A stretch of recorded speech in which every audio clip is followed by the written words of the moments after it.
반갑습니다, 여러분. 우리 이번 시간에는 원의 간섭과 국민항의 반원 개혁 정치에 대해서 한번 살펴보도록 할게요. 자, 그러면 우리 지난 시간에 뭐 했었는지 복습 문제 두 가지 같이 한번 풀어볼게요. 자, 우선 만적의 난이 가지는 의미는 무엇이 있었죠?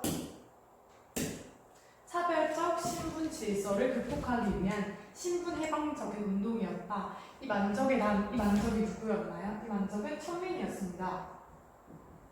천민 출신인 만적이 이렇게 난을 일으킨 일으킨 난을 통해 가지고 우리는 이 난이 차별적인 신분 질서를 극복하기 위한 신분 해방 운동의 성격을 가지고 있다라는 걸 알 수 있었습니다. 자, 그러면 진도와 제주도로 근거지를 옮겨가면서 저항했던 그 군대는 어떤 거였죠?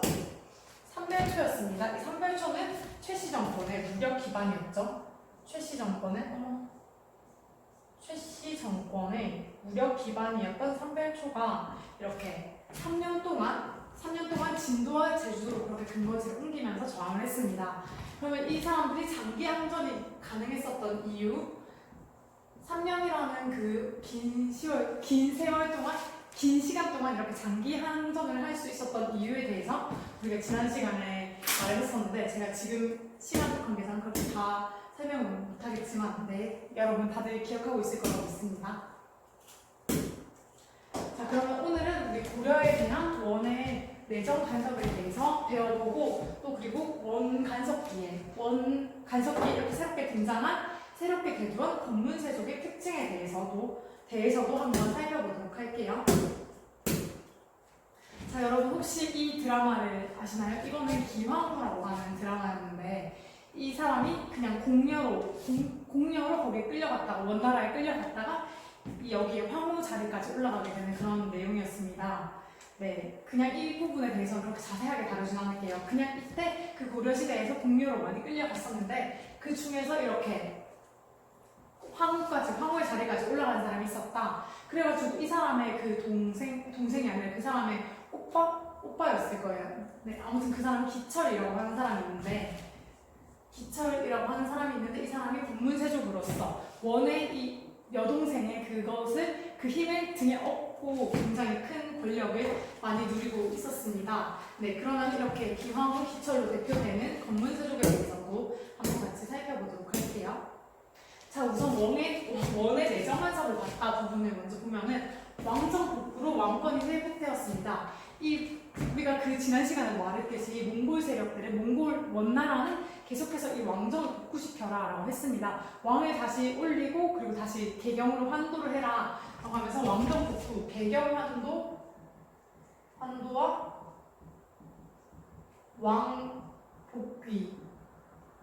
왕을 복귀시켜라 이렇게 했었습니다. 그래서 왕정이 복구가 됐고, 왕정이 복구가 됨으로써 왕권이 어느 정도 회복이 되었죠. 몽골 세력, 원 세력의 옹호를 통해 가지고 왕권이 회복이 되었습니다. 이렇게 왕권이 회복이 되었지만 이제 우리가 이 사람들의 그리고 원나라에 의해서 이 왕이 다시 세워졌으니까 당연히 힘은 원나라가 가지고 있었겠죠. 그래서 원나라의 부마국이 되어서 원의 내정 간섭을 받게 되었습니다. 이 부마국이라고 하는 거는 원나라의 사위 나라가 되었다고 하는 거예요. 그러니까 원나라의 공주들과 우리나라의 이 고려시대의 왕들이 결혼을 그렇게 하게 되었습니다. 그래서 원나라의 부마국이 되어가지고 원의 내정 간섭을 받게 되었어요. 물론 이렇게 부마국이 되었지만 독립국의 지위를 유지를 하긴 했습니다. 독립국의 지위를 유지했으나 그 자주성에 있어서는 손상을 입게 되었죠. 원나라의 내정 간섭을 받게 되었으니까 그 고려의 자주성에 손상을 입게 되었습니다. 그리고 몽골의 도움으로 삼별초의 난을 진압했다라고 우리가 지난 시간에 배웠었죠. 삼별초가 진도와 제주도를 이렇게 거처를 옮겨가면서 3년 동안 그렇게 계속해서 항쟁을 할 때 고려 정부에서만 이걸 한 게 아니라 고려 정부와 그 원나라 군대의 협공으로 이렇게 삼별초의 난을 진압을 했습니다. 그래가지고 몽골의 도움으로 삼별초의 난을 진압하게 되어서 내정 간섭이 더욱더 심화가 되었죠. 이렇게 내정 간섭이 심화가 되어가지고 몽골이 일본을 정벌할 때 고려 군대를 이렇게 많이 동원을 하게 됩니다. 이 고려 군대를 일본 정벌에 동원해가지고 군량을 공급하고 군선을 건조하고 또 군사를 동원시키는 등 그 고려의 피해가 컸습니다. 어쨌든 이렇게 일본 정벌에 동원을 했는데 두 번의 원정 모두 태풍으로 인해 가지고 실패를 하긴 합니다. 근데 실패가 되었지만 어쨌든 이때 몽골의 일본 정벌에 많은 고려인들이 많이 그렇게 끌려갔었다, 많이 동원되었었다라는 걸 알고 있으면 되고요. 또 일본 원정을 위해 가지고 정동행성을 설치를 했습니다. 정동행성이라고 하는 이 기구를 설치했어요. 이 기구는 일본 원정을 위해서 설치를 했는데 그 이후에 이 일본 원정 두 차례의 일본 원정이 실패하고 나서도 계속 이렇게 개경에 남아 있었거든요. 그래서 개경에 남아가지고 이 기구를 통해 가지고 고려의 내정을 간섭하게 되었습니다. 정동행성의 장관인 승상은 고려 왕이 겸하고 또 그 여기에 정동행성에 있는 그 관원들도 고려 왕이 고려인으로 그렇게 임명을 했습니다.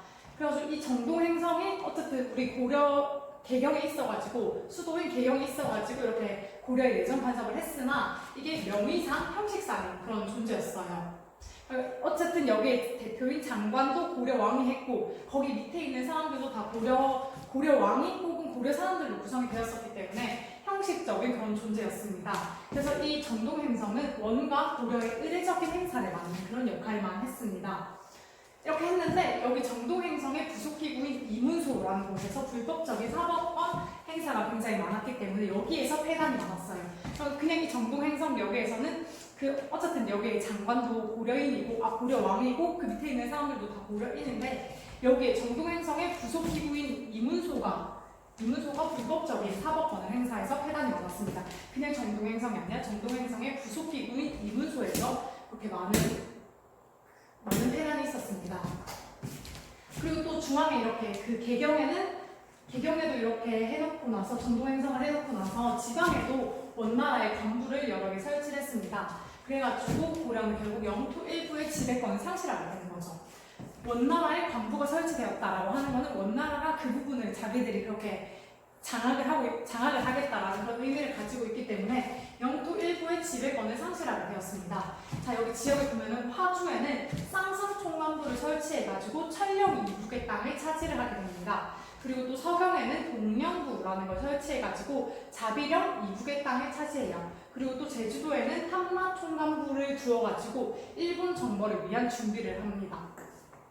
동령부와 탐라총관부는 고려의 요청으로 1290년에 반환을 하게 되는데 쌍성총관부는 1356년에 무력으로 이렇게 공민왕국 때 무력으로 이렇게 탈환하기 전까지는 계속해서 이쪽에 남아 있었습니다. 화조에 계속 남아 있었습니다. 이 원나라의 관부가 꼭 있었습니다. 어쨌든 이렇게 화주, 서경, 제주도에 각각 쌍성총관부, 동령부, 탐라총관부 이렇게 많은 관부들을 설치해 놨었는데 이거를 하나하나 물론 외우면 좋겠지만 하나하나 외우기보다는 여기 이렇게 지방에도 그 개경의 정동행성을 두고 또 다른 지방에도 이렇게 여러 개의 원나라의 그 관부를 설치해가지고 그 고려의 자주성에 손상을 입히고 그 고려의 내정 간섭을 했다라는 걸 알 수 있는 거죠.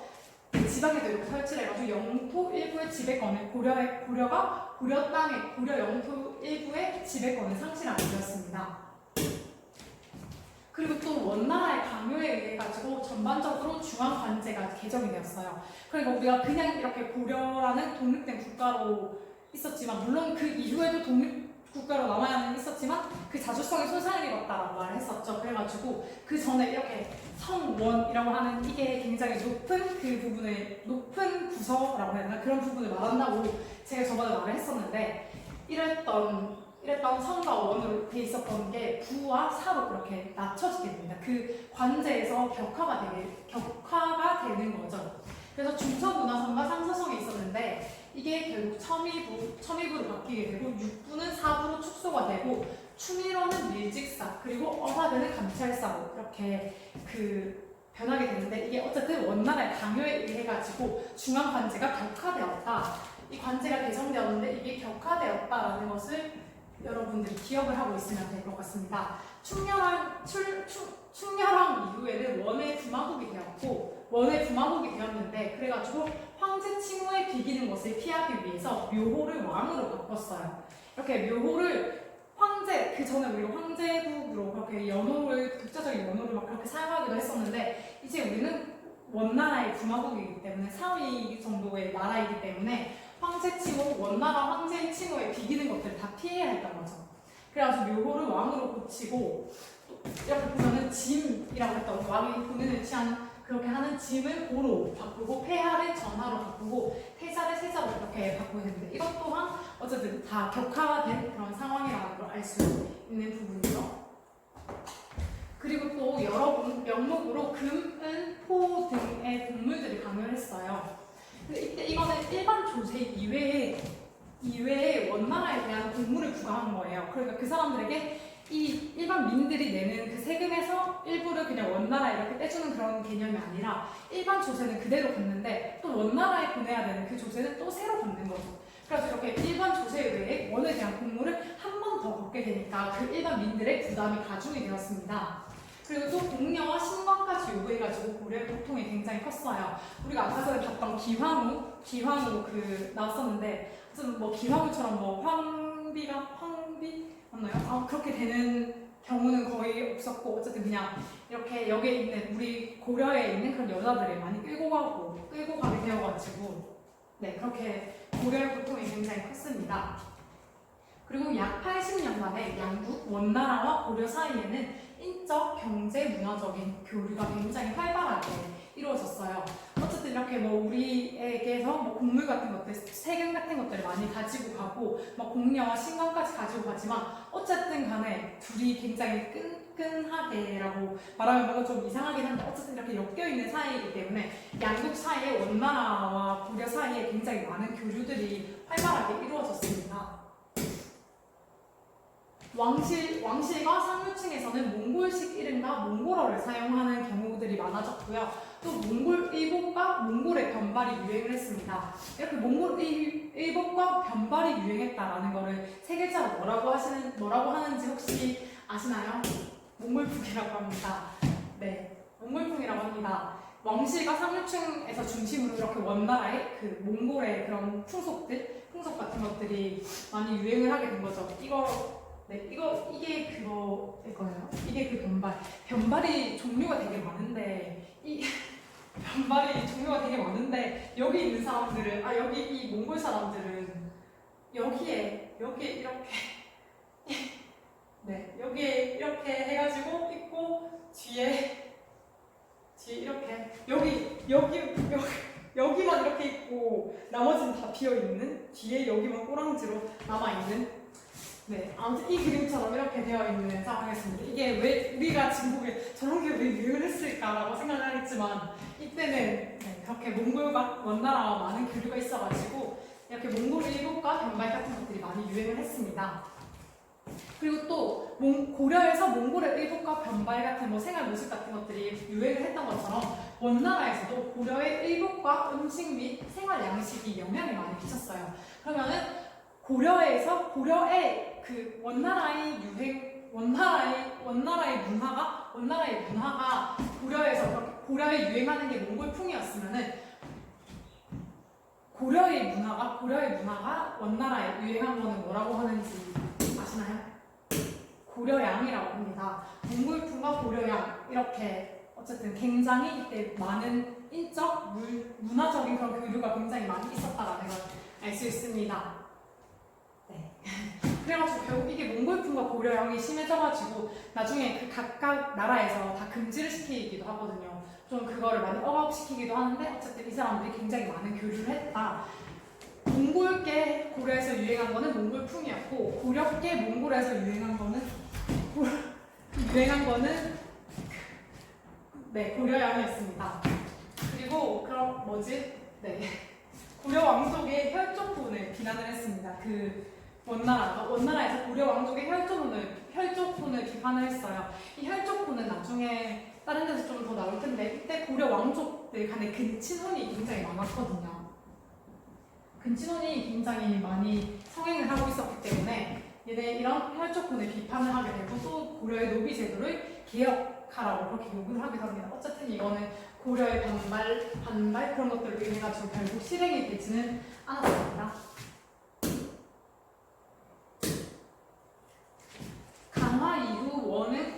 정치, 경제, 사회 모든 면에 간섭을 했습니다.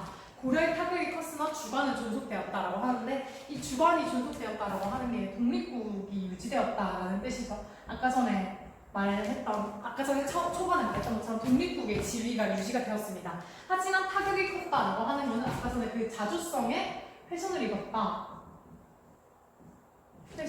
자주성에 훼손을 입었다라는 걸 알 수 있고요. 또 정동행성을 설치했었죠. 아까 전에 이걸 왜 설치했었죠? 정동행성을 일본 정보를 위해서 설치했었다가 나중에 결국 그냥 일본 정보에 실패하고 나서도 남아가지고 고려의 내정 간섭을 하는 기구가 되었었죠. 아무튼 이렇게 정동행성을 설치했으나 국내 정치는 어쨌든 자주적으로 수행이 되었습니다. 이 정동행성은 고려의 내정 간섭을 하기도 했지만 어쨌든 여기에 그 장관인 승상이 누구였나요? 고려왕이었습니다. 그리고 고려왕이었고 그 고려왕이 나머지 관원들을 고려인으로 뽑아서 이렇게 했기 때문에 그런 형식적인 그런 존재였다라고 말했었죠. 그리고 외면적으로는 몽골에 대해서 친원 정책을 펼쳤습니다. 어쨌든 외면 정책으로 왜냐면 원나라가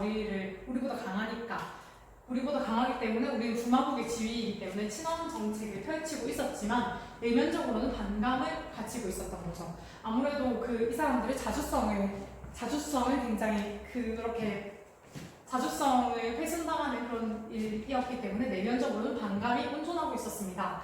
그리고 또 다루가치라는 관리를 두어가지고 원나라의 그 관리를 두어가지고 고려의 내정 간섭을 하도록 그렇게 합니다. 자, 그럼 이번에는 우리 권문세족에 대해서 한번 살펴볼게요. 자, 권문세족은 원의 내정 간섭을 받으면서 등장한 새로운 지배층이었습니다. 새로운 지배층의 권문세족이 등장을 하였다. 무신란에 의해서 문벌 귀족들이 몰락을 했었죠. 우리가 고려의 그걸 보면은 호족이 먼저 나오지만 호족이 나오고 그 다음에 문벌 귀족 나오고 그 다음에는 무신이었죠. 무신이 나오고 그 다음에는 권문세족이 등장을 합니다. 권문세족 이후에는 신진사대부가 나오긴 하는데 이거는 뒤에 다음 시간에 그렇게 하는 걸로 하고 지금은 여기 권문세족에 대해서 한번 볼게요. 원의 내정 간섭을 통해 가지고 어쨌든 새로운 지배층인 권문세족이 등장을 했습니다. 무신란에 의해서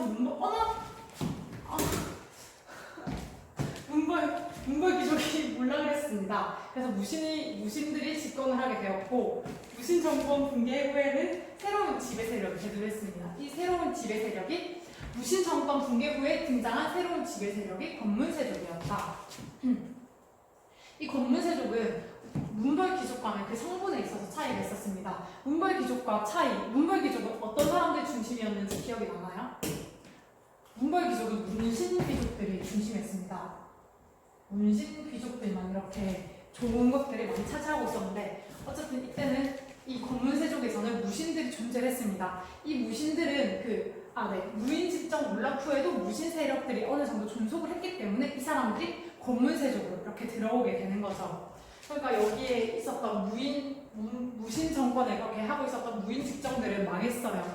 이 사람들은 망했지만 그 이후에 어쨌든 간에 그때 이 무신 집권기에 조금씩 성장을 했던 무인 집정까지는 아니지만 어느 정도 성장을 했었던 그 무신 세력들이 아직 계속 힘을 가지고 존속하고 있었기 때문에 이런 무신들이 그냥 일반 무신들이 권문세족으로 이렇게 들어오게 됩니다. 고려 후기에 무방 가문이 권문세족으로 이것도 마찬가지로 그렇게 설명을 할 수 있는 거죠. 그래서 무신 무방 가문들이 이렇게 권문세족으로 편입이 되기도 했고, 그래서 보면은 고려 초부터 이어진 가문들도 어느 정도 있었어요. 고려 초부터 이어졌던 그런 가문들이 있고, 또 새롭게 대두한 가문들이 있고, 그래서 그냥 일반 처음에 그 고려 국정을 주도했었던 문벌 귀족과는 그 성분에 있어서 어느 정도 차이가 있다는 걸 알 수 있죠. 권문세족들은 주로 음서를 통해 가지고 관직에 진출했습니다. 음서는 더 이상 설명하지 않아도 다들 알 거라고 생각하고요. 또 도평의사사를 장악해 가지고 국정을 좌우했어요. 이 도평의사사는 고려 후기 최고 행정기구였습니다. 이거는 도당으로 불리기도 했었고요. 또 무신청변 이후에 도병마사 기능이 확대되어 가지고 이렇게 도평의사사로 명칭이 바뀌게 되었습니다. 이 도병마사가 뭐였는지도 기억나시죠? 네, 날 거라고 믿고 있을게요. 네, 아무튼 그렇고요. 또 권문세족의 한 유형은 원과의 관계를 통해 가지고 대두했습니다. 친원파였던 거죠. 그래서 원나라에 막 그 여기에서 이 사람들이 그냥 통역 같은 것들 하면서 원나라 사람들이랑 친분을 쌓아가지고 그 사람들의 세력을 힘을 등에 업어가지고 그렇게 대두하기도 했습니다.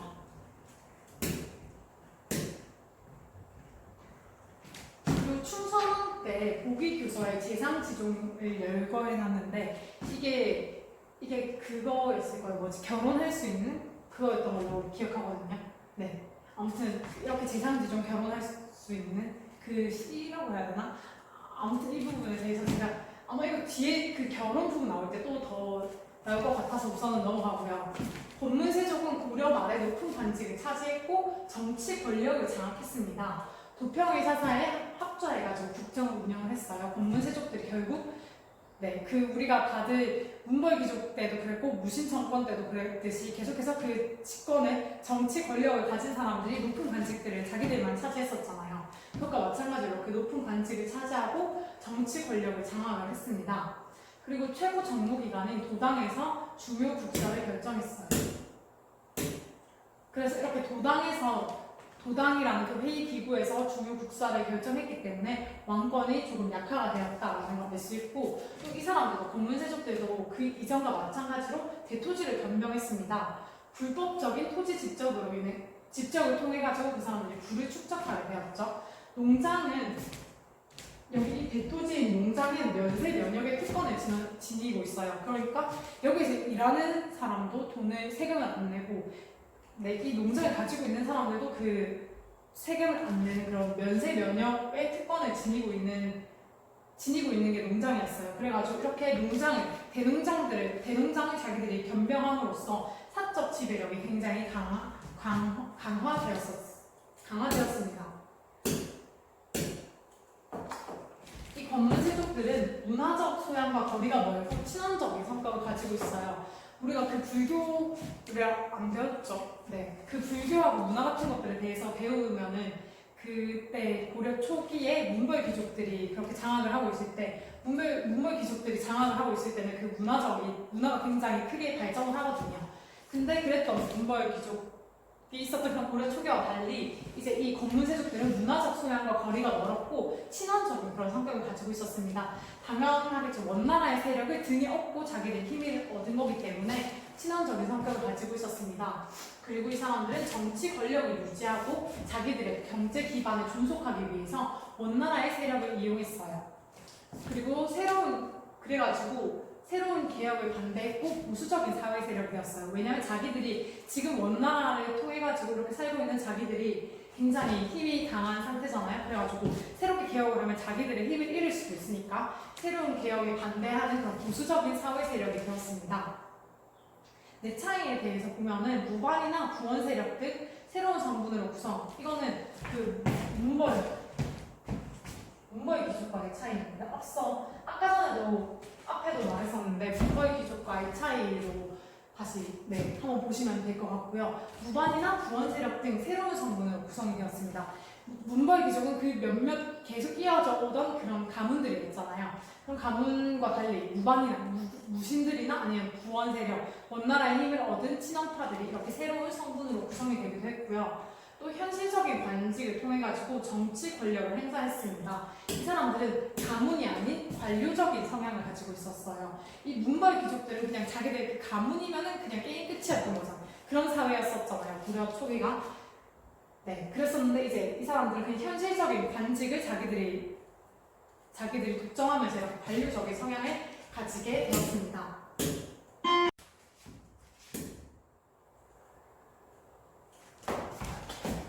권문세족의 경제적인 기반은 막대한 농장이었습니다. 아까 전에 대농장을 변경했다라고 말했었죠.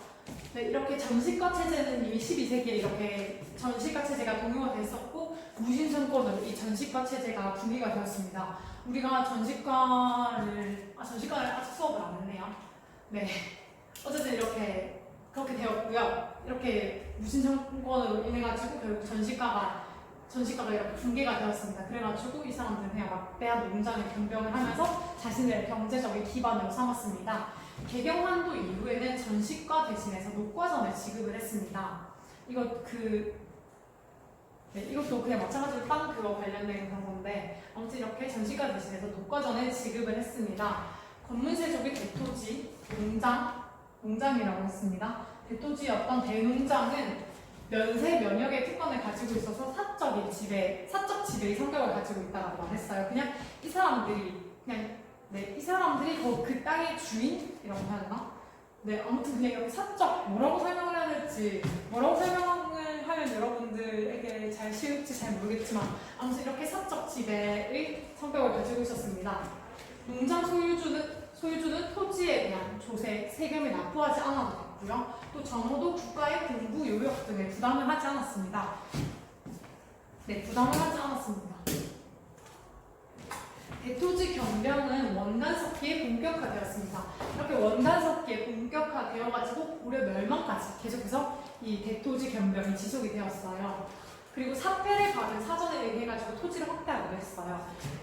이 사패가 뭐냐면은 이게 사패인데 뭐냐면 이게 원래 토지나 노비의 합법적인 소유를 인정하는 그런 문서입니다.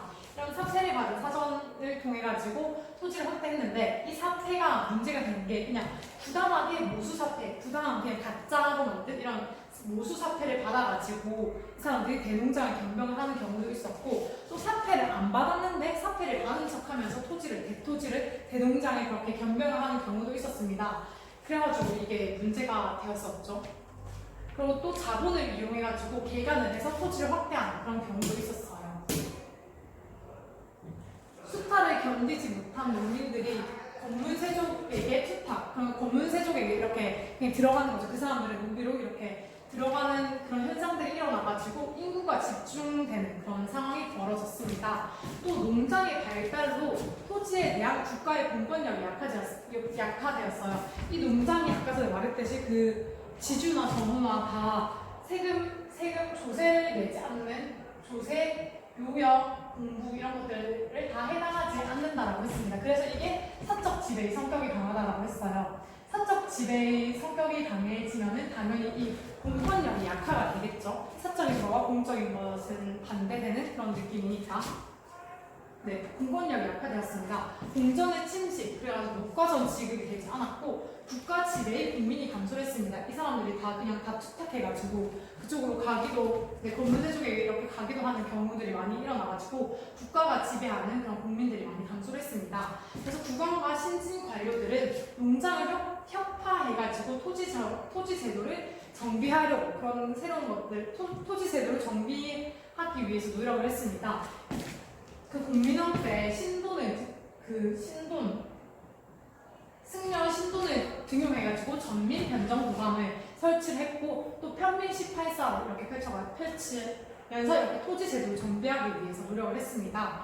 권문세족의 사회 모순이 심화가 되었는데, 권문세족의 사회 모순이 계속해서 심화가 되고 있었죠. 이 사람들이 계속해서 사적인 지배를 늘려가가지고 이 공권력이 약화되고 국가 입장에서는 굉장히 손해가 많았으니까요.